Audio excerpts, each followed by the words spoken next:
जय हिंद प्यारे साथियों। आशा करता हूं कि आप अच्छे होंगे और मन लगा के पढ़ रहे होंगे। मैं मिस्टर कुमार स्वागत करता हूं आपका आपके अपने एजुकेशन बायर सिविल सर्विसेज यूट्यूब चैनल में।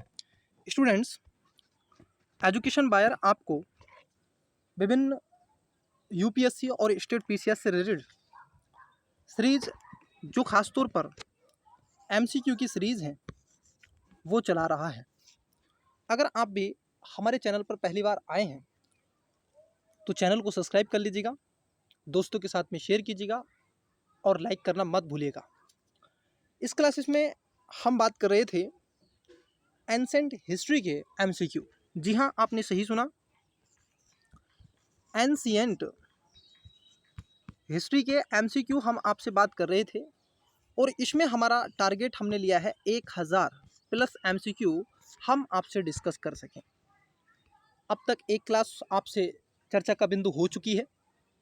अगर आपने क्लास नहीं देखी है तो देख लीजिएगा, और यदि आप एजुकेशन बायर परिवार के सदस्य हैं तो आपका भी तहे दिल से स्वागत है। दोस्तों के साथ में शेयर करते रहिएगा जितना हो सके अपने परिवार को, एजुकेशन बायर को, क्योंकि आप इसके सदस्य हैं। देखिए, ये एजुकेशन बायर सिविल सर्विस जो फैमिली है, ये सब आप ही के लिए है और आप जितना हो सके इसको सपोर्ट कीजिएगा। मैं आपसे कोई फ़ी नहीं लेता हूँ, कोई फीस नहीं लेता हूँ। सारी चीज़ें ऑथेंटिक और कॉन्सेप्चुअली आपको समझाता हूँ, जो आपको एक मोटी फीस लेकर के नहीं दे पाते हैं। मेरा ठीक ठाक अनुभव है, तो इसलिए आशा करता हूं कि आपको कंटेंट अच्छा आता होगा। और जो मैं आपसे कुछ क्वेश्चन पूछता हूं, आप उनका जवाब आवश्यक रूप से दीजिएगा। स्टूडेंट्स, एक और मैं आपको बता दूं, ये क्लास आपके लिए क्यों ज़रूरी है, क्यों आप इसको देखें।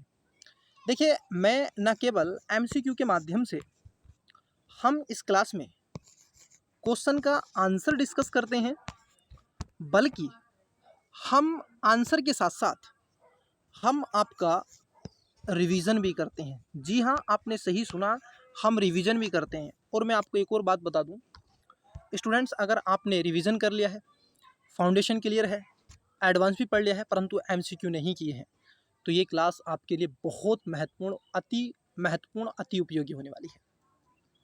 और कई स्टूडेंट्स इसका लाभ ले रहे हैं। मुझे टेलीग्राम पर, इंस्टाग्राम पर मैसेज आता है कि सर और क्लासेस विस्तार दीजिएगा। कुछ स्टूडेंट्स कहते हैं मैराथन। आप भी अगर चाहते हैं इंस्टाग्राम पर क्वेश्चन पूछना, तो आप मुझे वहाँ पर फॉलो कर सकते हैं। एजुकेशन बायर सिविल सर्विस के नाम से आप जाइएगा, और नहीं तो इस क्लास में हम अपने एजुकेशन परिवार का पिन नोट कर देंगे, उसको भी आप देख सकते हैं। तो चलिए स्टूडेंट्स, समय न गवाते हुए पहला क्वेश्चन लेने का प्रयास करते हैं। क्लास आपकी अपलोड हो गई है एक, ठीक है, उसको देखिएगा। आइए पहला क्वेश्चन लेते हैं। आपकी स्क्रीन पर आई होप आपको क्वेश्चन विजिबल हो रहा होगा और मेरी वॉइस भी आपको ऑडिबल हो रही होगी। चलिए पहला क्वेश्चन लेते हैं। क्वेश्चन क्या है, देखिए। क्वेश्चन है आपका, विदेशी होते हुए भी भारत में आकर बसा तथा उसने ही सबसे पहले विशुद्ध संस्कृत भाषा में लंबा अभिलेख जारी किया। उपयुक्त कथन का संबंध किससे है? इसमें 4 ऑप्शंस देख रहे हैं। पहला मिनांडर, बी रुद्रदामन, सी कुजुल कडफिसस और डी कनिष्क। वीडियो को पॉज करें और करेक्ट आंसर बताने का प्रयास करें, ठीक है स्टूडेंट्स। देखिए, इसका जो राइट आंसर हो जाएगा, इसका राइट आंसर हो जाएगा रुद्रदामन। मतलब आप देखोगे बी इसका ऑप्शंस हो जाएगा। क्या हो जाएगा? बी इसका ऑप्शंस हो जाएगा गाइज, ठीक है। इसको क्या है, आपको ध्यान में रखना है। चलिए, अगर हम इसके एक्सप्लेनेशन की बात कर ले, तो ये संस्कृत का आप देखोगे बहुत बड़ा प्रेमी था रुद्रदामन, और इसने विशुद्ध रूप से संस्कृत में अभिलेख जारी किया था, ठीक है। चलिए बताइएगा, और ये प्राकृत भाषा में भी इसने कई ऐसे रचे थे। मुझे बताइएगा, जो रुद्रदामन के द्वारा ये जो अभिलेख, सबसे लंबा अभिलेख है, ये कहाँ, कौन से स्थान पर है? कमेंट्स कीजिएगा, इस स्थान को बताइएगा कि सर ये जो स्थान है वो कहाँ पर है, ठीक है। आइए अगले क्वेश्चन की तरफ बढ़ते हैं। नेक्स्ट क्वेश्चन लेते हैं। क्वेश्चन है आपका 68। देखिए, क्वेश्चन है आपका कि कालिदास की निम्नलिखित रचनाओं में से कौन सा ऐसे नाटक हैं या फिर हैं? अब इसमें स्टूडेंट्स 4 स्टेटमेंट है। पहला, ऋतु सहारम दूसरा मालविका अग्निमित्रम, तीसरा अभिज्ञान शकुंतलम, चौथा कुमार संभवम। कूट दे के रखे हैं ऑप्शन नंबर ए केवल 1 और 2, बी केवल 2 और 3, सी केवल 1 और 4, डी 1, 2, 3 और 4। वीडियो को पॉज करें और करेक्ट आंसर बताने का प्रयास करें। स्टूडेंट्स, मैं आपसे हर एक क्लास में हमेशा कहता हूं कि जितने अधिक स्टेटमेंट होंगे उतना इजी आपका क्वेश्चन होगा। मैं हमेशा आपसे कहता हूं। अब कैसे आप करोगे इसको, देखिएगा सर, आपने पढ़े हैं कालिदास। कालिदास कौन नहीं पढ़ता स्टूडेंट्स, हर एक स्टूडेंट्स इतिहास जब पढ़ता है तो कालिदास के बारे में आवश्यक रूप से जानता है।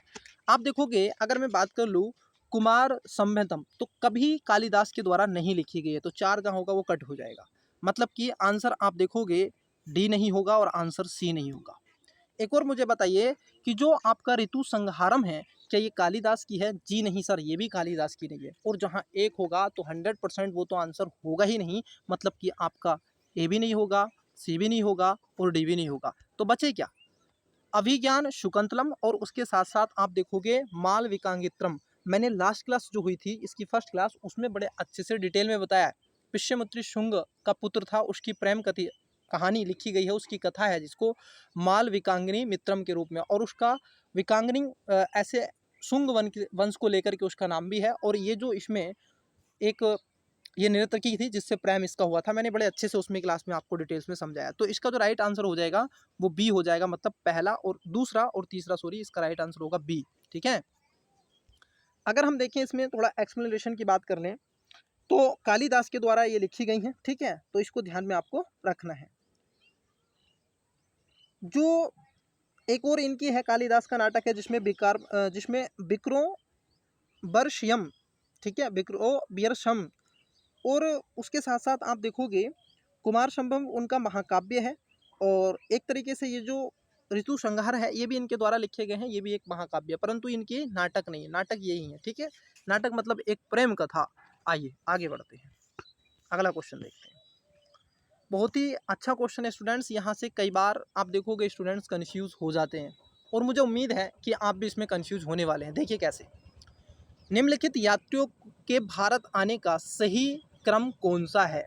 देखो कई बार क्या कर देता है, जैसे यहाँ पर काल शब्द और डाल देगा तो स्टूडेंट्स कंफ्यूज हो जाते हैं कि सर काल और पूछ लिया, काल अनुक्रम। तो अब डेट्स हमें दिमाग में आती है कि सर डेट नहीं याद आ रही है, डेट नहीं है, मत देखो डेट यार, तुम क्या देखो, तुमसे जो पूछ रहा है काल अनुक्रम, ये तो पता होना चाहिए ना कौन पहले आया कौन नहीं। बस कालक्रम क्या है, वो मैच द फॉलोइंग वाला अगर क्वेश्चन आता है, मैंने लास्ट क्लास में ऐसे क्वेश्चन करवाए थे, ठीक है, तो वो पता होना चाहिए। इट्स क्लियर है नो? आइए 4 ऑप्शन से पहला देखते हैं, फाइयान, कॉस्मोस, हुएनसांग और I Tsing. B Hiuen Tsang, Faxian, I Tsing, Cosmas. C Cosmas, Faxian, Hiuen Tsang, I Tsing. D I Tsing, Hiuen Tsang, Cosmas और फाइयान। बताइएगा वीडियो को पॉज करके इसका राइट आंसर क्या होगा। इसका करेक्ट आंसर हो जाएगा स्टूडेंट्स, आप देखोगे ऑप्शन नंबर आपका ए इसका राइट आंसर हो जाएगा। तो देखिए इसका एक्सप्लेनेशन की बात कर लेते हैं। मैंने कहा था ना आप चौंक जाएंगे इसमें। देखिए सबसे पहले जो आया था महोदय वो था फायान। अब ये जो फायान आया था, अगर आप देखो ये 399 से 414 ईस्वी तक ये रहा था। फिर उसके बाद में कॉस्मोस आया था। ये जो आया था कॉस्मोस, ये खास तौर पर आप देखोगे ये आया था आपका 530 से 550 तक रहा। हुएनसांग जो आया था ये 629 के आसपास लगभग आया था, और इतिसिंग 671 के आसपास आया था। और आप बताइएगा मुझे कमेंट्स बॉक्स में सी यू की, क्या पूछ रहे हैं हम आपसे, सी यू की ये जो बुक है सर, ये जो पुस्तक है, ये किसके द्वारा लिखी गई है? इन्हीं में से ऑप्शंस हैं, फाइयान, कॉस्मोस, हुएनसांग और इतिसिंग। बताइएगा किसके द्वारा ये लिखी गई है, और मुझे बताइएगा फाइयान की कौन सी किताब है। ठीक है, चलिएगा अगले क्वेश्चन की तरफ बढ़ते हैं, नेक्स्ट क्वेश्चन देखते हैं। अगला क्वेश्चन है आपका, देखिए बहुत अच्छा क्वेश्चन है। जिस स्टूडेंट्स ने मेरी जो पहली क्लास हुई है, लास्ट क्लास, ठीक है, एंसेंट हिस्ट्री की, अगर वो क्लास देखी होगी तो 100% मैं इस बात की गारंटी लेके कहूँगा कि वो स्टूडेंट्स इसका आंसर सबसे पहले देगा। ठीक है, तो सबसे पहले इसका आंसर बता देगा। आइए समझते हैं इसके बारे में और इसको जानने का प्रयास करते हैं। जरा समझते हैं, निम्नलिखित युग्मों में से कौन सा या से सुमेलित हैं या फिर हैं? यहाँ पर देके रखी है रचना और यहाँ पर देके रखे हैं लेखक। ठीक है, आइए एक एक करके बात कर लेते हैं, देखिएगा। ठीक है, मैच द फॉलोइंग वाला क्वेश्चन है, which of the following is matched not correct and right now. तो आपसे पूछा गया है कि सर सुमेलित सही बताना है आपको। देखिएगा, पहला है विक्रमांक देव चरित्र, कह रहे हैं संध्याकर नंदी। याद कीजिए, लास्ट क्लास में बताया, बिल्कुल स्टूडेंट्स, लास्ट क्लास में बहुत अच्छे से मैंने डेट में। रामचरित्र विल्हण, हर्षचरित्र बाणभट्ट। कूट दे के रखे हैं, ऑप्शन नंबर ए केवल 1, बी केवल 3, सी केवल 1 और 3, डी 1, 2 और 3। बताइएगा वीडियो को पोस्ट करके करेक्ट आंसर क्या हो जाएगा। आई होप आपने आंसर को देखा होगा, राइट आंसर दिखाने का प्रयास किया होगा। देखिए कुछ नहीं करना है, केवल एलिमेंट मेथड यूज कर देना है, आंसर आपका निकल आएगा। मैच द फॉलोइंग में लगता है सर, मैं कहूँगा बहुत जगह यूज करते हैं, इसको सीख जाइए आप, मैं सिखा दूंगा। आप नहीं भी सीखेंगे, मैं सिखाऊंगा, जबरदस्ती आपको सिखाऊंगा, मैं प्रॉमिस करता हूँ, आपको सिखा के मानूंगा, सारे कॉन्सेप्ट आपको निःशुल्क में सिखा के मानूंगा। आप डोंट वरी, आप मेरे पे विश्वास किया है, आपने एजुकेशन परिवार के सदस्य है, तो मेरा ये ड्यूटी बनती है, कर्तव्य बनता है कि आपको वो सारी चीज़ें दूँ और आपको उस लेवल पर पहुंचा के रखूं कि आप अब एग्जाम की एलिजिबिलिटी रखते हैं, आप जा करके पेपर दीजिए। तो देखो, जो विक्रमांक देव चरित्र हैं, ये संध्याकर नंदी ने नहीं लिखी थी। याद कीजिए, लास्ट क्लास में बताया था कि जो रामचरित्र है, मैंने कहा था एक रामचरित्र वाली है, सिया राम वाली, और ये रामचरित्र एक नाटक है जो कि संध्याकर के द्वारा लिखा गया। तो पहला ही गलत है, और जब पहला ही आपका गलत है तो आप कहोगे सर बाणभट्ट ये बिल्हड़, तो ये तो वैसी बिल्हड़ तो वैसी गलत होगी। तो इसका मतलब है कि ए आंसर नहीं होगा, जहाँ एक है उसको कट कर दो, सी आंसर नहीं होगा और डी आंसर नहीं होगा। तो आंसर क्या बचा? ऑप्शन बी आपका बचा, मतलब कि तीसरा स्टेटमेंट इसमें सही है कि जो हर्षचरित है ये बाणभट्ट के द्वारा लिखी गई है। ये बात इसमें राइट नाउ आपको बताई गई है, इट्स क्लियर। क्योंकि आप देखोगे, जो आपका विक्रमांक देव जो चरित्र है ये विल्हड़ के द्वारा लिखी गई है, रामचरित संध्या के द्वारा लिखी गई है, संध्याकर नंदी के, और हर्षचरित बाणभट्ट के द्वारा। तो इसका राइट आंसर क्या हो जाएगा? ऑप्शन नंबर आप देखोगे बी हो जाएगा, मतलब कि तीसरा हो जाएगा। और जो संध्याकर नंदी के द्वारा रामचरित लिखी गई है, इसमें केवट जाति के किसानों और पाल वंशीय राजा रामपाल के परमाकर का पूर्वार्थ बताया, मतलब रामपाल के बारे में इसमें चर्चा की गई है। ठीक है, ठीक है, इसको ध्यान में रखना है। हर्षचरित बाणभट्ट की रचना है और हर्षी उपलब्धियों का वर्णन इसमें किया गया है। ठीक है, चलिए अगला क्वेश्चन को देखते हैं। तो ये भी पूछ सकता है कि रामचरित्र में किसका है, तो पाल वंश के रामपाल, ठीक है, वंशिष्ठ थे, उनके बारे में और किसानों के बारे में इसकी चर्चा परिचर्चा की गई है। इट्स क्लियर ये नो। आइए, जैसे महिपाल आप पढ़ते हो वहीं पर आपको मिलेंगे देवपाल, ठीक है, महिपाल, ये सब उसी के शासक और साम्राज्य में रहा करते थे। आइए सर अगला क्वेश्चन देखते हैं, एंजॉय के साथ अगला क्वेश्चन देखते हैं। आप मेरे साथ बस मौज मस्ती से बैठिएगा और आसानी से देखिएगा। जब आपका मूड बहुत अच्छा हो तब क्लास को देखें तो और मज़ा आता है। ठीक है, अगला क्वेश्चन देखते हैं। नेक्स्ट क्वेश्चन है आपका 71 और ये पूछ रहे हैं आपसे महापाषाण कालिक संस्कृति के संदर्भ में निम्नलिखित कथनों में से कौन सा ऐसे असत्य है या फिर हैं। 4 कूट दे के रखे हैं, आपको बता देना है। स्टेटमेंट 4 है। देखिए, पहला, महापाषाण कालिक लोग बसने के लिए एवं शवों को दफनाने के लिए पहाड़ियों की ढलानों की शरण लेते थे। दूसरा है, ये लोग धन एवं ज्वार उपजाते थे। तीसरा है, इन लोगों को लोहे के प्रयोग का ज्ञान नहीं था। और चौथा है, महापाषाण काल में आंशिक समाधान की पद्धति प्रचलित थी। कूट है केवल 1 और 4, बी केवल 2 और 3, सी केवल 1, 2 और 3, डी इनमें से कोई नहीं। वीडियो को पॉज करें और करेक्ट आंसर बताने का प्रयास करें। बताइएगा स्टूडेंट्स, राइट आंसर क्या हो सकता है। आप देखोगे पहला स्टेटमेंट, जरा समझते हैं, पहले स्टेटमेंट को जान लेते हैं। देखिए, ये कह रहे हैं महापाषाण लोग बसने के लिए शवों को दफनाने के पहाड़ियों की ढलानों में शरण लेते थे। ये गलत है, एग्जैक्ट गलत है ये सर। पहला इसलिए नहीं होगा और आपका ए और सी आंसर नहीं होगा। ठीक है, दूसरा है कि ये लोग समाधान ज्वार उपजाते थे, बात ठीक है, धान और ज्वार थे। इन लोगों को लोहे के प्रयोग का ज्ञान नहीं था, ये बात एकदम करेक्ट है। और ये महापाषाण आंशिक समाधान नहीं था, इसमें कई समाधान थे। ये पूर्ण समाधान की बात करते थे। ठीक है, याद कर लो, ये पूर्ण समाधान की मैंने आपको बताया था महाराष्ट्र में। अहद आपको याद आ रहा होगा, मुझे एग्जैक्ट रिकॉल कर रहा है, उस पर मैंने आपको बताया था।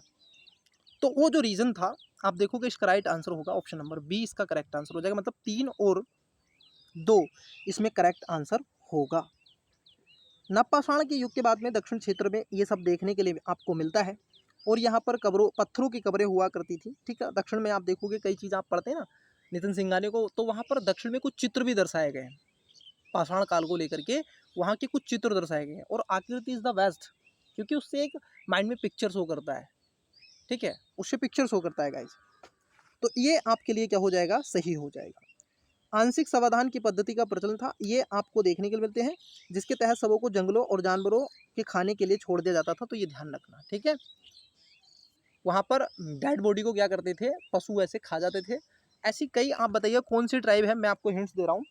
अफ्रीका महाद्वीप में कोई एक ट्राइब्स है, ठीक है, वो क्या करती है, जब व्यक्ति की डेथ हो जाती है तो उसको वो क्या करते हैं, ऐसे उसकी टांग या हाथ बांध करके, कहीं से बांध के उसको रस्सी से उसको छोड़ देते हैं ऐसे जंगल में, ठीक है, बॉडी को बिल्कुल एकदम खुले मैदान में, ताकि उसके जो मांस है बॉडी का उसकी क्या कर सकें, ये जो पशु पक्षी हैं उसको खा सकें और अस्थियाँ उसकी बच सकें। फिर अस्थि को वो क्या कर देते हैं, प्रकृति को समर्पित कर देते हैं।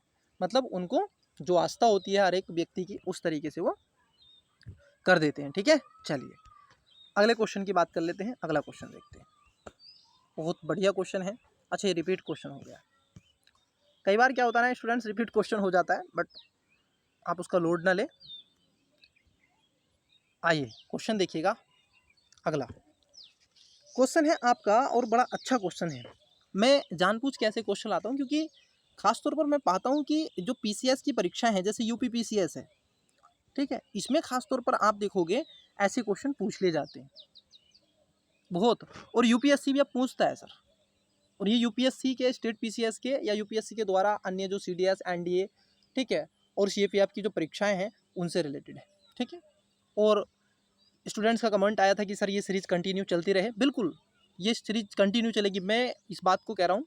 आपको पूर्ण रूप से वो क्वेश्चन करवा दिए जाएंगे और इन सब के अलावा बहुत कुछ आपको मिलेगा। अभी तो स्टार्टिंग है ना, देखते जाइएगा, बस सपोर्ट आपका चाहिए स्टूडेंट्स। आपका सपोर्ट जब तक मुझे मिलता रहेगा तो मुझे मोटिवेशन मिलता है। आपका सब्सक्रिप्शन, आपकी लाइक, आपका कमेंट्स मुझे मोटिवेट करता है। मुझे और कहीं से आपसे ऊर्जा नहीं मिलती, केवल यही आपका माध्यम है, ठीक है। और मैं आपको एक से एक अच्छा कंटेंट उपलब्ध कराता रहूँगा, ठीक है। आइए देखिए क्वेश्चन क्या है। सूची 1 को सूची 2 से सुमेलित कीजिए तथा नीचे दी गई सूचियों के कूट से सही उत्तर को चुनिए। मिलान है, मैच द फॉलोइंग वाला क्वेश्चन है और इसको मिलान आपको कर लेना है। देखिए यहाँ पर है सिंधु घाटी सभ्यता, उत्तर वैदिक समाज और ऋग वैदिक समाज और मध्यकाल। एक एक करके बात कर लेते हैं। सिंधु घाटी सभ्यता की बात कर लेते हैं। सिंधु घाटी सभ्यता कैसी सभ्यता थी बताइएगा, एक नगरीय सभ्यता थी या नहीं? बिल्कुल सर, वो एक नगरीय सभ्यता थी। तो ए का क्या हो जाएगा, 4 हो जाएगा। आइए ए का चौथा कहाँ कहाँ पर है, जरा इसको देख लीजिएगा। ए का चौथा आपको कहाँ कहाँ पर मिल रहा है, मतलब कि ए या तो आंसर होगा या फिर आंसर डी होगा, मतलब कि आंसर बी नहीं होगा, आंसर सी नहीं होगा। 50-50 में हो गया है कि नहीं, बताइएगा कमेंट्स में सर 50-50 में हो गया। आइए 50-50 में हो गया, तो ए का हो गया 4, इट्स क्लियर। उत्तर वैदिक काल का जो समाज था, उत्तर वैदिक काल का जो समाज था, उस समय का समाज जो था एक कृषक वर्ग पे आ चुका था, क्योंकि ऋग्वैदिक काल में आप देखोगे चरगाह पर आधारित था। उस समय के लोग पशुओं को चराते थे, एज ए बंजारे टाइप में वो घूमा करते थे, एक स्थान पे दूसरे स्थान पर जाते थे और फिर उसके बाद गंगा के दोआब वाले रीजन में आए, वहाँ पर बसे और उन्होंने वहाँ की जो झाड़ियाँ थीं, वहाँ के जो वृक्ष थे उनको काटा, फिर उसके बाद अपना जीवन वहाँ पर स्थायी रूप से बसने लगे, फिर वहाँ पर कृषक आ गए। मध्यकाल में जमींदारी टर्मोलॉजी आपको बिल्कुल एकदम क्लियर है। तो आप देखोगे डी का होना चाहिए दूसरा, सी का होना चाहिए पहला, और बी का जो उत्तर वैदिक काल है ये होना चाहिए तीसरा। तो आप कहोगे 4 3 1 2, 4 3 1 2 कहाँ पर है बताइएगा। 4 3 1 2, देखो 4 3 1 2 मतलब कि आंसर हो जाएगा डी। इसका राइट आंसर होगा ऑप्शन नंबर डी।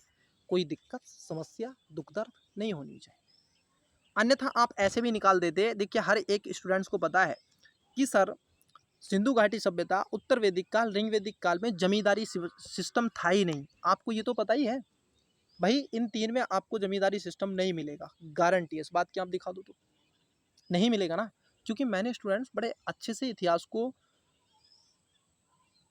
बहुत अच्छे से समझा है, आप विश्वास कीजिए बहुत अच्छे से समझा है।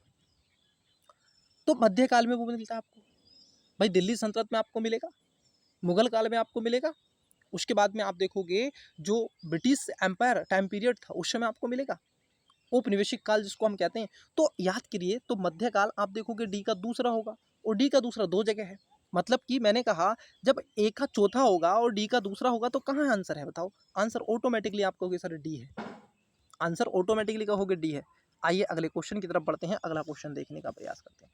इसमें समझाने की तो कोई मुझे ऐसा लग रहा है ज़रूरत है नहीं, क्योंकि ये बिल्कुल एकदम क्लियर वाली चीज़ें हैं, ठीक है। तो इसमें कोई ऐसी वाली चीज़ तो है नहीं, क्योंकि समझा हुआ खुद है, हिंट्स उसने दिया हुआ है, तो इसमें मैं कुछ ऐसा क्या ही बताऊँ। या तो फिर जाओ मेंस वाले पोर्शन पर, फिर वहाँ पर थोड़ी सी डिस्कस करूँ आपसे, ठीक है। खैर, आइए अगला क्वेश्चन। निम्नलिखित में से किन स्थानों से मध्य पाषाण काल में पशु पालन के प्रमाण मिलते हैं? किसके प्रमाण मिलते हैं? पशु पालन के प्रमाण मिलते हैं। ऑप्शन नंबर ए ओदे, बी बोरी, सी बांगोर और डी खलनिया। वीडियो को पॉज कीजिएगा और करेक्ट आंसर बताने का प्रयास कीजिएगा। आइए, आई होप आपने राइट आंसर बताया होगा। देखिए यहाँ पर पूछा गया है मध्य पाषाण काल में पशुपालन। एक स्थान है सर बांगोर। कल की क्लासेस में जो लास्ट क्लास हुई थी मैंने आपसे डिस्कस किया था। इट्स क्लियर है नो। तो बांगोर जो आपका रीजन है ये पड़ता है आरजे। मैंने लिखा था कई बार आरजे बोले तो राजस्थान, याद कीजिए। तो वहाँ पर आपको क्या मिलेगा, उस बांगोर में आपको पशुपालन के साक्ष्य मिलते हैं, ठीक है। और वहाँ पर खेती के भी साक्ष्य मिलते हैं। बोरी जो पड़ता है आपको, अगर इसकी भी बात कर लें तो ये भी क्षेत्र आपको देखने के लिए मिलेगा।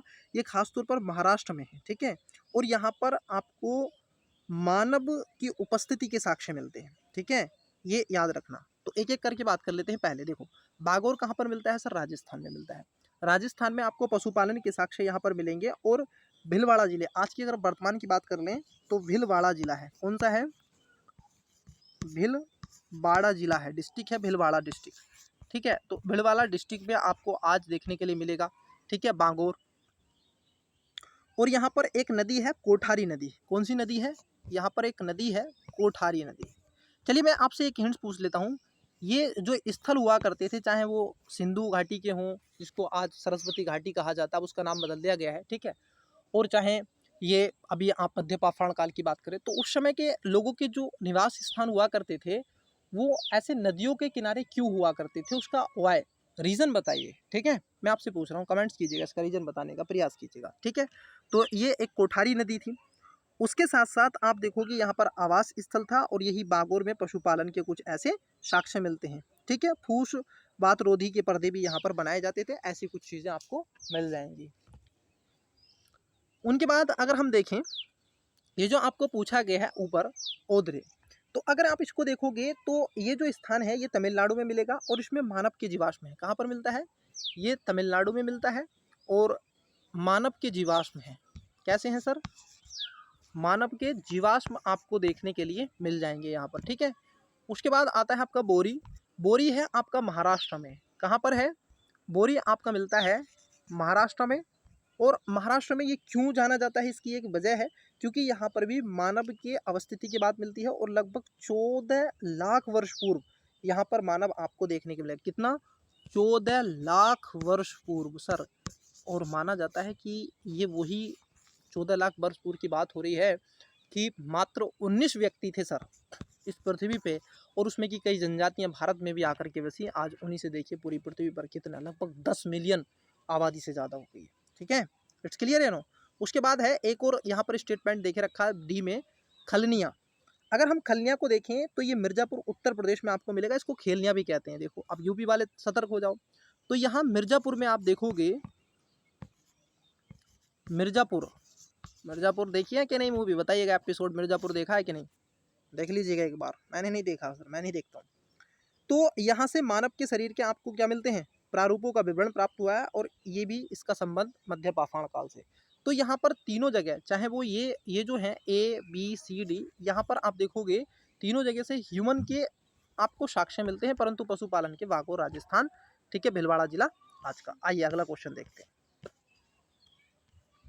देखिए बहुत ही बढ़िया क्वेश्चन है, बहुत अच्छा क्वेश्चन है। एलिमेंट मेथड लगेगा, बिल्कुल लगेगा। आइए कैसे लगाएंगे देखो। सूची एक को सूची देखिए, देखो सूची पहली है और सूची दूसरी है। वीडियो को पॉज करके भी आप लगा सकते हैं आंसर, या फिर मेरे साथ साथ भी आप लगा सकते हैं। जैसे ए है गंधार कला, बी है जूनागढ़ शिलालेख, और बी है जूनागढ़, सी है मिलिंद पन्हाव और डी है तक्षशिला। आप बताइएगा। देखिए बहुत अच्छे से आपको लगाना है, इसमें बहुत ईजी वे में। देखिए आप पढ़ते हैं कि सर जो रुद्रदामन प्रथम था उसने जूनागढ़ अभिलेख लिखा था। गुजरात में जूनागढ़ पड़ता है, ठीक है, याद रखना। तो बी का हो जाएगा चौथा। आइए पहले देखते हैं बी का चौथा कहाँ पर है। देखो आंसर मतलब कि मैं कहूँगा ए नहीं होगा और आंसर आपका डी नहीं होगा, क्योंकि बी में चौथा कहाँ पर है, बी और सी में है, यहाँ पर है, दो जगह। It's clear. उसके बाद है गंधार। गंधार जो है, ये जो गंधार कला है, ये गंधार कला आपको मिलती है सर कुषाणों के समय। कब मिलती है, कुषाणों के समय। तो ए का हो जाएगा तीसरा। अब आंसर मिल गया। ए का तीसरा जैसे हुआ तो आंसर आप देखोगे सी, इसका राइट आंसर होगा ए का तीसरा। अब देखो सी का पहला है, ये जो मिनेंडर है इसने मिलिंद पन्हो लिखी थी, इसके नाम में ही छुपा हुआ है मिलिंद पन्हो, तो इसका हो जाएगा पहला। और जो तक्षशिला लेख है ये आपका पातिक ने लिखा था, तो इसका हो जाएगा दूसरा। तो आप देख लीजिएगा तीसरा, चौथा, पहला, दूसरा, तो राइट आंसर क्या होगा, सी इसका करेक्ट आंसर हो जाएगा। इट्स क्लियर या नहीं स्टूडेंट्स, है कि नहीं, बताइएगा। कोई दिक्कत, दुख दर्द, समस्या जो भी हो आप मुझसे, देखो मैं आपको बता दूं, पर्सनल गाइडेंस के लिए अगर किसी को लगता है कि नहीं मुझे गाइडेंस की ज़रूरत है तो मुझे आप इंस्टा पर जा कर के फॉलो कर सकते हैं, ठीक है। मैंने लिंक्स यहीं पर दे के रखा है डिस्क्रिप्शन में, आप जाइएगा वहाँ पर लिंक आपको मिलेगा, ठीक है। तो आप वहाँ पर जा कर के मुझे फॉलो कर सकते हैं। जो भी एनी क्वेश्चन आपका स्टडी से रिलेटेड है, ठीक है, तो आप मुझसे पूछ सकते हैं। ओके, चलिए अगला क्वेश्चन देखते हैं। क्वेश्चन है आपका, एक ही कबर में 3 मानव कंकाल निकले हैं। अब कहाँ पर निकले हैं सर, एक ही कबर में 3 मानव कंकाल, ऐसा क्या हुआ कि 3 मानवों को दफनाना पड़ा? आइए जानते हैं, वो सब नहीं करता हूँ मैं, ठीक है। तो ऑप्शन नंबर ए है राय नहर राय से, बी है दमदमा से, और सी है मेहदा से, और डी है लगननाथ से। वीडियो को पॉज करें और राइट आंसर बताने का प्रयास करें। तो इसका राइट आंसर हो जाएगा students option number B. Damdama से आपको क्या है, मानव कंकाल निकलने के साक्ष्य आपको मिलते हैं। आइए एक एक करके बात कर लेते हैं। देखिए ये जो दमदमा स्थान आपको मिलता है सर, इस दमदमा की बात कर लें तो ये एक तरीके से मध्य पाषाणकालीन स्थल है, और ये पड़ता है आपको उत्तर प्रदेश में। कहाँ पर पड़ता है, उत्तर प्रदेश। उत्तर प्रदेश में तो है सर, कहाँ पर, तो प्रतापगढ़ आपने पढ़ा होगा, प्रतापगढ़ आपने पढ़ा होगा। एक आई थिंक मेरा कोई मित्र भी था प्रतापगढ़ का, ठीक है, वो यूपीपीसीएस की वो स्पेशली तैयारी करते हैं, ठीक है, शायद कांटेक्ट है मेरा या नहीं, तो प्रतापगढ़ का मेरे को याद आया नाम से। यहाँ से सर प्रतापगढ़ से एक फेमस है यहाँ के ट्रैक्टर, जो ट्रैक्टर होते हैं एग्रीकल्चर सेक्टर में आते हैं। ट्रैक्टर एक मशीन होती है, ठीक है। अगर आपका जीवन साधारण बीता होगा तो शायद आपको इस चीज़ के बारे में पता होगा, ठीक है। तो प्रतापगढ़ से, ठीक है। उसके साथ साथ आप देखोगे ये 1982 से 1987 में उत्खनन हुए थे, तो 41 समाधान मिले थे। यहाँ से कितने मिले थे, 41 समाधान मिले थे, और लगभग 35 कब्रों में, 5 कब्रों में 2-2 और 1 कब्र में 3 कंकाल यहाँ पर मिले थे, ठीक है। तो इसको थोड़ा सा ध्यान में रखना है। इन सब के अलावा दमदमा अवशेषों में लगभग 1000 से 14,000 ईसा पूर्व के माने जाते हैं जो यहाँ पर मिले थे। ये तो हो गया आपका दमदमा। उसके बाद आपसे अगर हम देखें ए, जो कि सराय जो नहर राय से है, तो ये भी उत्तर प्रदेश से मिलता है। कहाँ पर मिलता है, ये भी आपको यूपी में मिलेगा, ये स्थान भी यूपी का ही है, ठीक है। और ये मानवीय आक्रमणों के युद्ध के साक्ष्य की बात करता है, ये भी प्राचीन है। यहाँ से स्तंभ, गर्तावास, झोपड़ियाँ आदि आपको मिलते हैं, चूल्हे। मेहंदा की बात कर लें तो मेहंदा भी आपको उत्तर प्रदेश से ही मिलता है। ये सभी स्थान यूपी के ही हैं, ठीक है। और ये भी आप देखोगे नहर राय मध्य पाषाणकालीन प्राचीन स्थल है, जिसमें लंगराज गुजरात में स्थित मध्य पाषाणकालीन क्षेत्र में आपको मिलता है। एक है आपका लंगराज, ये आपका गुजरात में मिलता है, तो इसको आप जीजे कर दोगे गुजरात, ठीक है। तो इसको ध्यान में रखना है। चलिए अगला क्वेश्चन की बात कर लेते। कभी कभी मैच पूछ सकता है कि स्थान दे देगा और उसके बारे में पूछ लेगा कि ये किससे संबंधित है, कहाँ पर है, ऐसा कुछ। यूपी वालों के लिए क्वेश्चन बड़ा अलर्ट वाला था। देखिए अगला क्वेश्चन है आपका, भारत के इतिहास के संदर्भ में निम्नलिखित युग्मों पर विचार कीजिए। यहाँ पर देके रखा है आपका प्रसिद्ध स्थल और यह है वर्तमान राज्य। प्रसिद्ध स्थल और वर्तमान राज्य की बात कर रहा है। आप देखोगे यहाँ पर है भिलसा मध्य प्रदेश में, द्वार समुद्रम महाराष्ट्र, तीसरा है गिरनगर गुजरात, और चौथा है थानेश्वर उत्तर प्रदेश। उपयुक्त में से कौन सा या से युग्म सुमेलित हैं या फिर हैं? ऑप्शन नंबर ए केवल 1 और 3, बी केवल 1 और 4, सी केवल 1, 2, 3, और डी केवल 2 और 4। बताइएगा वीडियो को पोस्ट करके इसका राइट आंसर क्या होगा गाइज। अच्छा क्वेश्चन है ना। एलिमेंट मेथड लगाएंगे और इजी वे में आपको समझाने का प्रयास करेंगे। देखिए पहले अगर स्टेटमेंट की बात कर लें, जो पहला स्टेटमेंट है ये आपको जो भिलसा है ये आपको मध्य प्रदेश में पड़ता है, मतलब जहां पर एक होगा वो आंसर सही होगा। तो आंसर इसका सी नहीं होगा, आंसर इसका डी नहीं होगा, ठीक। उसके बाद है आपका द्वार समुद्रम, ये महाराष्ट्र में नहीं है, ये आपको मिलता है द्वार समुद्रम की अगर बात कर लें तो ये कर्नाटक में मिलता है। कहाँ पर मिलता है ये? कर्नाटक में। KAR कर देते हैं इसको, कर्नाटक में मिलता है, ठीक है। गिरनगर जो है ये गुजरात में मिलता है, ये भी बात ठीक है। थानेश्वर उत्तर प्रदेश, जी नहीं, थानेश्वर आपको हरियाणा में मिलेगा, वर्तमान में करनाल। तो ये आपको मिलता है कहाँ पर? HR बोले तो हरियाणा और K4 करनाल में, ठीक है, ये डिस्ट्रिक्ट है। तो आपसे पूछा था सुमेलित है, तो सर सुमेलित की अगर हम बात कर लें तो सुमेलित आपका क्या है? 1 और 3 सुमेलित है, मतलब कि इसका राइट आंसर क्या हो जाएगा? ए इसका राइट आंसर हो जाएगा। लेकिन स्टूडेंट्स कुछ और चीज़ें मैं आपको बता दूं, ये जो आज को भिलसा आपको दिख रहा है ये मध्य प्रदेश में है और प्राचीन नगर विदिशा का आधुनिक नाम है, ठीक है। ये क्या है? विदिशा का आधुनिक नाम है, ध्यान रखेंगे, विदिशा। और द्वार समुद्रों की बात कर लो तो ये कर्नाटक का है और ये प्राचीन होयसल जो वंश था उसकी राजधानी हुआ करती थी। वर्तमान में इसको हेलविडू कहते हैं, ठीक है। गिरनर जो है ये गुजरात का है और थानेश्वर हरियाणा का आप देखोगे करनाल जिले में है। हर्ष के काल में यहाँ पर हर्षवर्धन का शासन हुआ करता था और थानेश्वर भी इसको कहते हैं, ठीक है। आइए अगले क्वेश्चन की तरफ बढ़ते हैं, नेक्स्ट क्वेश्चन देखने का प्रयास करते हैं, ठीक है। चलिएगा क्वेश्चन देखते हैं अगला। आपको वीडियो अच्छा लग रहा है तो स्टूडेंट ज़रा शेयर कर दे दबा के दोस्तों के साथ में। आपकी केवल एक ड्यूटी है, मेरी बहुत सारी ड्यूटी हैं गाइज, बट आपकी एक ड्यूटी है केवल शेयर करना है, जितना हो सके चैनल को विस्तार देना है, बस मैं आपसे यही रिक्वेस्ट करूँगा और मुझे कुछ नहीं चाहिए आपसे। आपको मन लगा के पढ़ें, सफल हों, जितना हो सके मैं आपको सपोर्ट करूँ, ठीक है। चलिए अगला क्वेश्चन देखते हैं। भारत की नप्पाफाण काल संस्कृति में निम्नलिखित में से क्या क्या पाया जाता है? अब देखो क्या क्या पाया जाता है इसके बारे में पूछ रहा है, नप्पाफाण काल संस्कृति, ठीक है। संस्कृति जैसे मास्टर में रिवाइज किया आपने? नहीं किया तो हो जाएगा, चिंता मत कीजिएगा, मैं हूं ना, मिस्टर कुमार के साथ आप जुड़े हुए हैं, देखिएगा एजुकेशन बायर परिवार के साथ। क्या क्या है इसमें आप देखोगे, घिसकर और पॉलिश कर बनाए गए प्रस्तर उपकरण, दूसरा है हल, तीसरा है बैलगाड़ी और चौथा है खेती के उपजाए गए औजार, जौ और मटर। नीचे दिए गए विकल्पों को सही उत्तर चुने, मतलब आपसे राइट पूछा है, ये तो रहम है कि सही पूछा है, नहीं तो कभी कभी गलत पूछ लेता है। ऑप्शन नंबर ए केवल 2, 3 और 4, बी केवल 1, 3 और 4, सी केवल 1 और 4, डी केवल 2 और 3। वीडियो को पोस्ट करें और राइट आंसर बताने का प्रयास करें। चलिएगा देखिए एलिमेंट मेथड लगाते हैं, आंसर पाते हैं। आइएगा देखिए इसमें स्टेटमेंट तीसरा देखिए, जब आप नप्पाफाण काल पढ़ते हैं तो कहीं पर भी आपको बैलगाड़ी नहीं मिलती है, कहीं भी बैलगाड़ी नहीं मिलती। उस समय बैलगाड़ी होती नहीं थी सर, याद करो, उस समय आपको बैलगाड़ी नहीं मिलती है, ठीक है। ये तो आपको खासतौर पर बैलगाड़ी के प्रयोग के साक्ष्य ताम्र पाषाणकालीन कांस्य संस्कृति यानी हड़प्पा सभ्यता वाले रीजन में मिलते हैं, उस समय नहीं था। तो जहाँ 3 है उसको कट कर दो, तो मतलब कि आंसर ए नहीं होगा, आंसर बी नहीं होगा, आंसर डी नहीं होगा, तो फिर बचा ही क्या? आपको नहीं पता, आंसर तो मिल गया सी। पहली बात, इसमें 1 और 4 सही है। हल का कोई साक्ष्य नहीं मिलता है, हल आपको जो मिलेंगे वो खास तौर पर ताम्र पाषाणकालीन संस्कृति में, उसके साथ साथ हड़प्पा सभ्यता संस्कृति, फिर उसके बाद की जो संस्कृति रही है उसमें आपको हल मिलेंगे। क्लियर है ना? घिसकर पोलिसदार बनाए जाते थे, बहुत सारे हथियार औजार ये बनाते थे, बर्छे बनाते थे, खुरचनी बनाते थे, छैनी बनाते थे ऐसे, और खेती के उपजाए गए जौ और मटर दलहन ये बनाते थे, आहर मुरहल तुरहल ये इन सबको, गेहूँ और धान इनकी फसलों का भी आप करते थे, ठीक है। तो ये चीज़ें यहाँ पर देखने के लिए आपको मिलती हैं। तो इसका राइट आंसर क्या होगा गाइज? ऑप्शन नंबर सी, मतलब कि 1 और 4। अगले क्वेश्चन की तरफ बढ़ते हैं।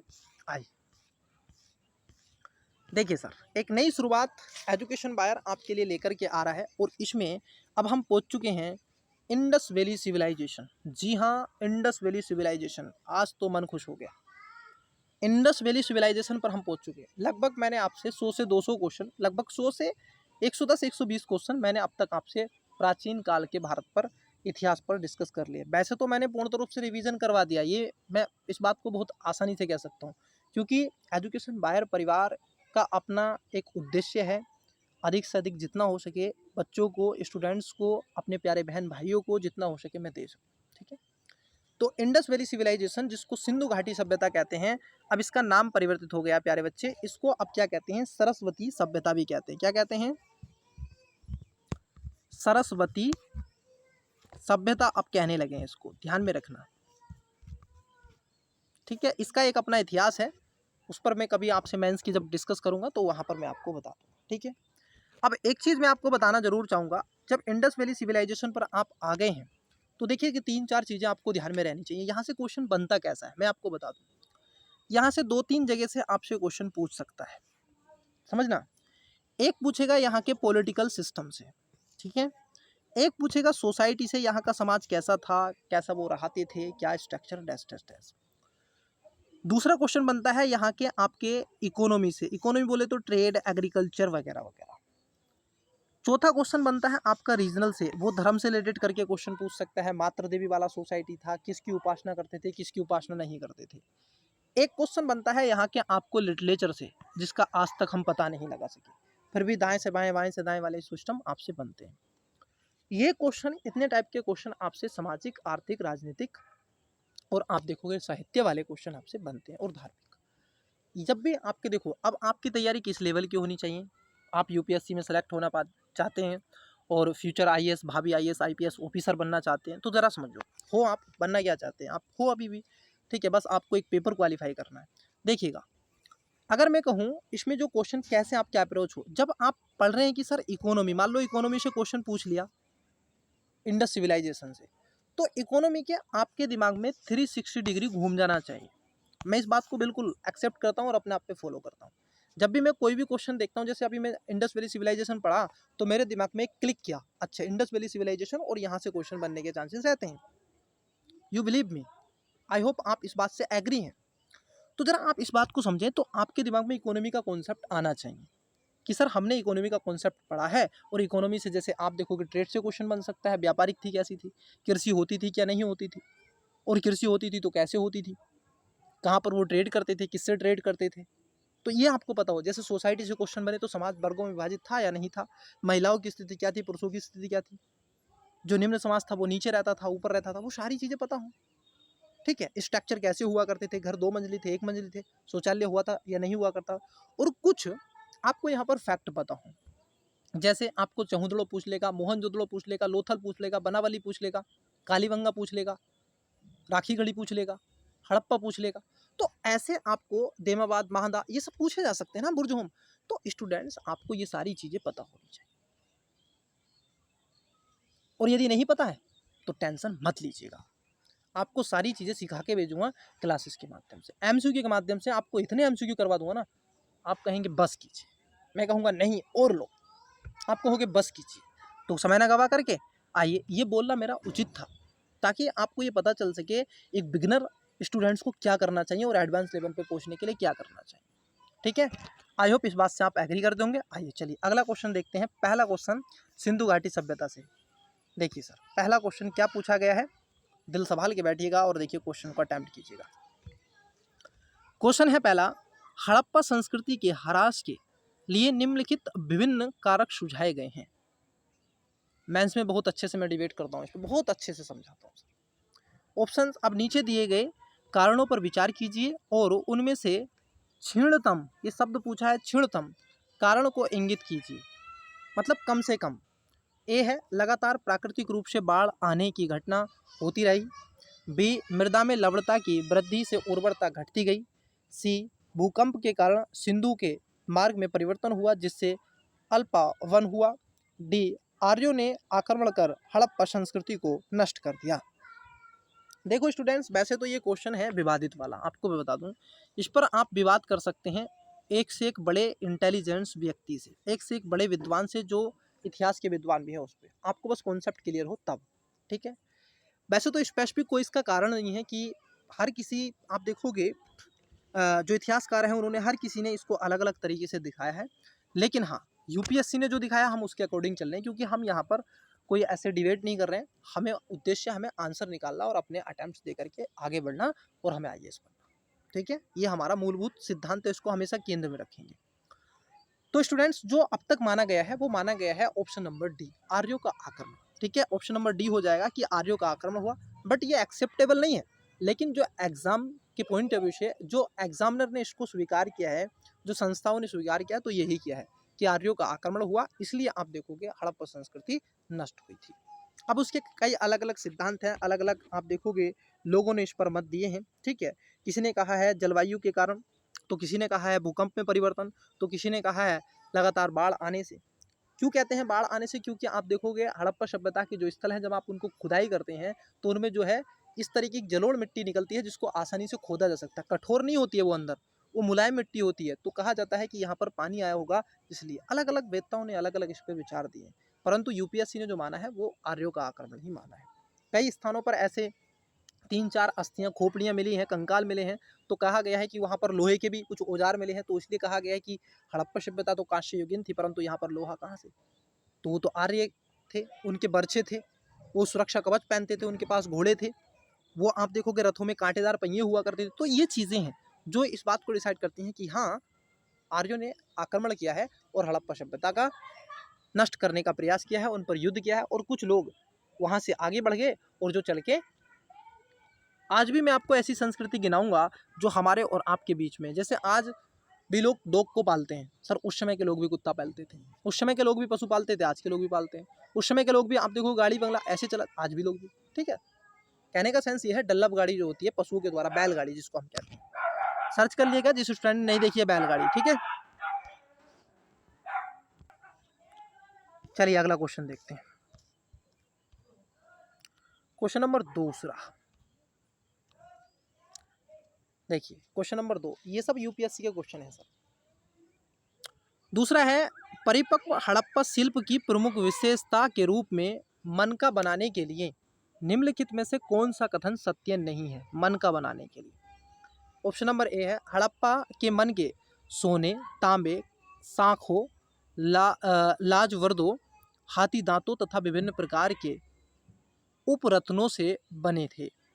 बी, पुरातात्विक गुणे मन के बनाने वाली दुकानों को अपरिष्कृत वस्तुओं के जमाव के आधार पर पहचाना है।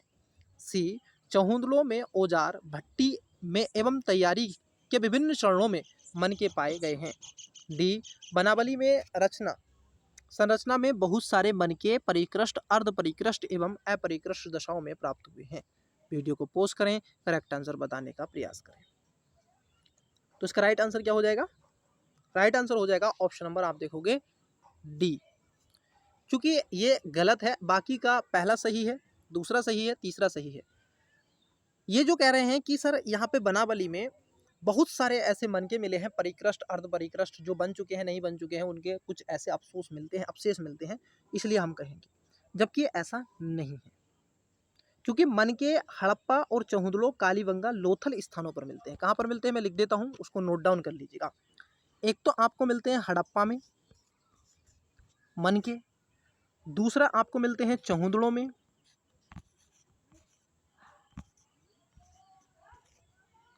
में, और तीसरा आपको मिलते हैं कालीबंगा में, और पांचवा मिलते हैं आपको लोथल में। इट्स क्लियर है नो? तो यहाँ पर आपको मन के मिलते हैं। ये जो चहुंदड़ो है ये सिंधु वाले रीजन में पड़ता है आज के पाकिस्तान में, और ये हड़प्पा रावी नदी याद कीजिएगा, ये भी पाकिस्तान। बनावली बताइएगा कहाँ पे पड़ता है, ठीक है, बताइएगा कमेंट्स बॉक्स में, बताइएगा बनावली कहाँ पे पड़ता है। इट्स क्लियर है नो? आइए अगले क्वेश्चन की तरफ बढ़ते हैं, अगला क्वेश्चन देखते हैं। क्वेश्चन है आपका अगला, हड़प्पा स्थल कोट दीजी उस सभ्यता के निम्नलिखित में से किस प्रमुख स्थल के समीप है? Option number A Harappa, B Mohenjo daro, C Lothal, और डी कालीबंगा। बताइएगा राइट आंसर क्या है। क्या पूछा आपसे? कोट दीजी पूछा है ना, इस कोट दीजी को बताइएगा। माना जाता है कि यहाँ से, वो तो सूतकाडोर से था, हाँ, तो थोड़े से ऐसे अवशेष मिले हैं कि वहाँ पर घोड़े वगैरह के साक्ष्य, परंतु ऐसा नहीं है, घोड़े यहाँ पर नहीं हुआ करते थे। बताइएगा राइट आंसर क्या है। तो इसका करेक्ट आंसर क्या बता रहे हैं स्टूडेंट्स? राइट आंसर हो जाएगा, आप देखोगे कोट दीजी से संबंध मिल रहे हैं, तो ऑप्शन नंबर बी इसका राइट आंसर हो जाएगा, मोहनजोदड़ो। आप देखोगे हड़प्पा स्थल कोट दीजी पाकिस्तान सिंध प्रांत में स्थित है, और जो सिंधु नदी के किनारे है। ठीक है, उत्खनन इसका किया था फजल अहमद खान ने। ठीक है, किसने किया था? फजल अहमद खान ने इसका उत्खनन किया था। इन सब के अलावा पाकिस्तान सिंध प्रांत में मोहनजोदड़ो स्थित है, और याद रखना हड़प्पा रावी नदी के किनारे पाकिस्तान में, ठीक है, ये आपको मिलेगी, जिसको मोंटगोरी मी जिले में अवस्थित है। लोथल की बात कर लें तो ये आपको गुजरात में मिलेगा, और अहमदाबाद जिले जिसमें सर्गवाला ग्राम के समीप दक्षिण में भोगवा नदी है। यहाँ पर कौन सी नदी है? भोगवा। देखो मैं कह रहा हूँ ना, नदी के किनारे आपको ज़्यादा मिलते हैं जो भी स्थान मिलेगा। इन सब के अलावा आप देखोगे कालीबंगा घग्गर नदी के किनारे राजस्थान हनुमानगढ़ जिले में है। ठीक है, कालीबंगा कहाँ पर है? कालीबंगा, यहाँ से जुते हुए खेत के साक्ष्य मिले हैं। और कालीबंगा आपको कहाँ पर मिलता है? राजस्थान में, हनुमानगढ़ जिला है। लोथल से आपको भूसी मिलती है। हड़प्पा से कई ऐसे स्थल मिलते हैं जैसे कपास के साक्ष्य यहाँ से मिलते हैं बुने हुए। ठीक है, मोहनजोदड़ो से भी विशेष प्रकार के अवशेष मिलते हैं। खैर वो मैं डिस्कस करता रहूँगा जैसे जैसे क्वेश्चन आते रहेंगे। अब एक क्वेश्चन को भी थोड़ा ही नहीं आपका पूरा कवर करवा दूँ, नहीं तो आप कहेंगे सर आपने एक भी करवा दिया। आइए अगला क्वेश्चन देखते हैं। सूची 1 को सूची 2 से सुमेलित कीजिए और नीचे दिए कूट है। देखिए हड़प्पा स्थल यहाँ पर दे के रखे हैं और यहाँ पर दिख रहा है आधुनिक नाम क्या है उसका वर्तमान में। जैसे धोलावीरा, अब देखो लास्ट टाइम धोलावीरा चर्चाओं में रहा था और यूनेस्को में ये वर्ल्ड हेरिटेज साइट में शामिल भी कर लिया गया है। और यूपीएससी ने आई थिंक 2022 में क्वेश्चन पूछ लिया है ये धोलावीरा। और किसके लिए है? जल निकासी के लिए बहुत ज़्यादा जाना जाता है। ठीक है, तो कहाँ पर है ये आपको बताना है। ठीक है, धोलावीरा है, राखीगढ़ी है, बिरंडाना है और भोगबो है, भोगाबो। तो देखिए जो आपका धोलावीरा है, अगर इसकी हम बात कर लें तो एक तरीके से ये कादिर टापू द्वीप पर है। ठीक है, कहाँ पर है? कादिर टापू द्वीप पर। तो ये आपको मिल जाएगा सर, पहले का होगा तीसरा। क्या होगा? पहले का होगा तीसरा, ये आपको ध्यान में रहना चाहिए। पहले का होगा तीसरा। अब देखो पहले का तीसरा होगा तो ऑप्शंस पर लेके चलता हूँ। आइए पहले एलिमेंट मेथड का यूज कर रहे हैं ना, तो देखिएगा ऑप्शंस नीचे दे के रखे हैं इसके। अरे ऑप्शन कहाँ गए इसके भी? चलिए कोई नहीं, ऑप्शंस नहीं है शायद, इन्होंने आगे तो नहीं है ना ऑप्शंस, क्या किया है इसमें? ओह माय गॉड, कोई दिक्कत नहीं है, कोई दिक्कत नहीं है, कोई दिक्कत नहीं है। ऑप्शंस की वैसे इसमें ज़रूरत भी नहीं होती है क्योंकि हमें आंसर निकालना होता है, हमें मिलान करना होता है ना। तो देखो पहले का हो जाएगा तीसरा, क्योंकि ये कादिर द्वीप पड़ता है। आपको ये कहाँ पर मिलेगा? ये मिलेगा खंबात की खाड़ी में। कहाँ पर है? खंबात की खाड़ी में आपको मिलेगा, गुजरात वाले क्षेत्र में, अरब सागर में। इट्स क्लियर है नो? उसके बाद आप देखोगे राखीगढ़ी की बात कर लें तो राखीगढ़ी आपको मिलता है कहाँ पर? हिसार में। ठीक है, कहाँ पे मिलता है? राखीगढ़ी आपको मिलता है हिसार में, तो इसका हो जाएगा दूसरा। हिसार बोले तो हरियाणा। उसके बाद आपको मिलता है कि जिसका बोलते हैं भिरडाना। अब देखो सौराष्ट्र और भोगाबो, अगर हम बात कर लें हरियाणा, जो आपका हरियाणा है इसकी बात अगर हम कर लें तो जो भिरडाना है ये आपको हरियाणा में मिलता है।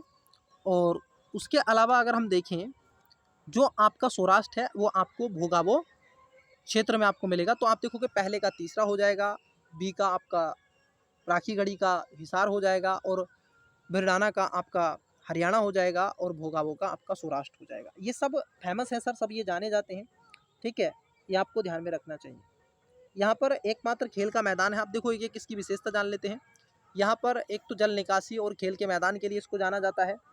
राखीगढ़ी की बात कर लें, जो राखीगढ़ी है ये आपको हरियाणा के हिसार में पड़ता है और पुरातात्विक स्थल है। यहाँ पर मई 2012 में इसको ग्लोबल हेरिटेज फंड के रूप में एशिया का ऐसा विरासत स्थल की सूची के अंदर इसको शामिल कर लिया गया है जिनको ऐसे देखने के लिए आपको मिलेगा।